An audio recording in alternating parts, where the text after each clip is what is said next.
नमस्कार। आज हम एक खास विषय पर गौर कर रहे हैं। ये एबीपी लाइव की एक यूट्यूब वीडियो ट्रांसक्रिप्ट से जुड़ा है। हाँ, और इसमें ईरान का जो फॉर्डो न्यूक्लियर साइट है, उस पर एक कथित हमले के बारे में कुछ कह सकते हैं बड़े दावे किए गए हैं। बिल्कुल। तो आज की बातचीत का हमारा मकसद यही है कि इस ट्रांसक्रिप्ट में जो दावे हैं, उनको जरा समझा जाए। सही कहा, जैसे कि हमले का तरीका क्या बताया गया है और उसका असर क्या हुआ, इन सब पर हम बात करेंगे। और ये साफ कर दें कि हम सिर्फ इसी ट्रांसक्रिप्ट में दी गई जानकारी पर ही फोकस कर रहे हैं। हाँ, ये जरूरी है। तो ट्रांसक्रिप्ट की शुरुआत ही, जैसा आपने कहा, एक बड़े दावे से होती है कि फॉर्डो साइट पर भारी बमबारी हुई और उसे लगभग तबाह कर दिया गया। ये सुनने में काफी गंभीर लगता है। बिल्कुल। ट्रांसक्रिप्ट में फॉर्डो न्यूक्लियर साइट की सैटेलाइट तस्वीरों का जिक्र है।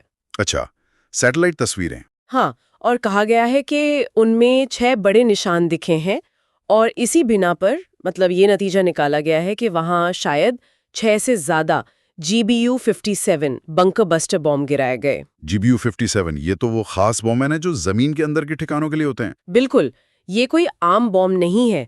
इन्हें खास तौर पर जमीन के अंदर जो मजबूत ठिकाने होते हैं, बंकर्स वगैरह, उनको भेदने के लिए ही डिजाइन किया गया है। तो निशाना साफ तौर पर जमीन के नीचे था।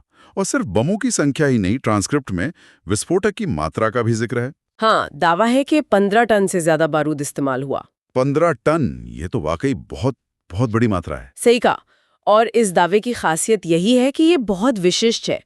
मतलब बम का टाइप, विस्फोटक की मात्रा, ये सब बताया गया है जो आमतौर पर शुरुआती रिपोर्ट्स में इतना साफ नहीं होता। और इसमें अमेरिका की भूमिका, उसका जिक्र कैसे है? देखिए, ट्रांसक्रिप्ट के मुताबिक इस हमले को अंजाम देने के लिए अमेरिका ने अपने B-2 बॉम्बर इस्तेमाल किए। B-2, ये तो स्टेल्थ बॉम्बर हैं। हाँ, वही। अपनी स्टेल्थ तकनीक के लिए जाने जाते हैं, मतलब रडार की पकड़ से बचने की क्षमता। तो दावा ये है कि इन्हीं विमानों ने ये मिशन पूरा किया। अच्छा, मतलब एक ऐसा विमान जो दुश्मन के इलाके में बिना पता लगे घुस जाए। और हमले के तरीके के बारे में कुछ और बताया गया है?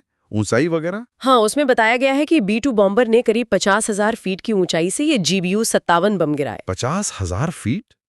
इतनी ऊंचाई से जमीन में दबे टारगेट पर सटीक निशाना लगाना, ये तो काफी जटिल ऑपरेशन लगता है। बिल्कुल। ये अपने आप में एक बड़े और कह सकते हैं कि जटिल सैन्य ऑपरेशन की तरफ इशारा करता है, जैसा ट्रांसक्रिप्ट दावा कर रहा है। अच्छा, तो ये तो हुई हमले के तरीके की बात। लेकिन इसके असर, इसके परिणाम के बारे में ट्रांसक्रिप्ट क्या कहता है? नुकसान कितना हुआ? नुकसान के बारे में ट्रांसक्रिप्ट बहुत कड़े शब्दों का इस्तेमाल करता है। साफ लिखा है कि इस हमले के बाद ईरानी परमाणु बेस तहस नहस हो गए। तहस नहस, ये शब्द तो अपने आप में पूरी तबाही दिखा रहा है। और भी ठिकाने निशाने पर थे। ट्रांसक्रिप्ट का दावा है कि सिर्फ फोर्डो नहीं बल्कि ईरान के कुल 3 परमाणु साइट्स को नष्ट किया गया। 3 साइट्स? हाँ, 3। और साथ ही ये भी कहा गया है कि हमला करने वाले B-2 बॉम्बर सुरक्षित वापस लौट गए और उनके अमेरिकी बेस पर लैंड करने की तस्वीरें भी मौजूद हैं, ऐसा दावा है। सुरक्षित वापसी पर जोर देना, ये भी अपने आप में एक पॉइंट है। बिल्कुल। तो 3 साइट्स का नष्ट होना, अगर ये दावे सही हैं, तो ये तो ईरान के परमाणु कार्यक्रम के लिए बहुत बड़ा झटका होगा। क्या नुकसान के बारे में कुछ और स्पेसिफिक बातें हैं? हाँ, ट्रांसक्रिप्ट में एक जगह सीधे तौर पर लिखा है, ये बहुत साफ है कि वहाँ ऐसे हिस्से हैं जिन्हें बहुत ज्यादा नुकसान पहुंचा है।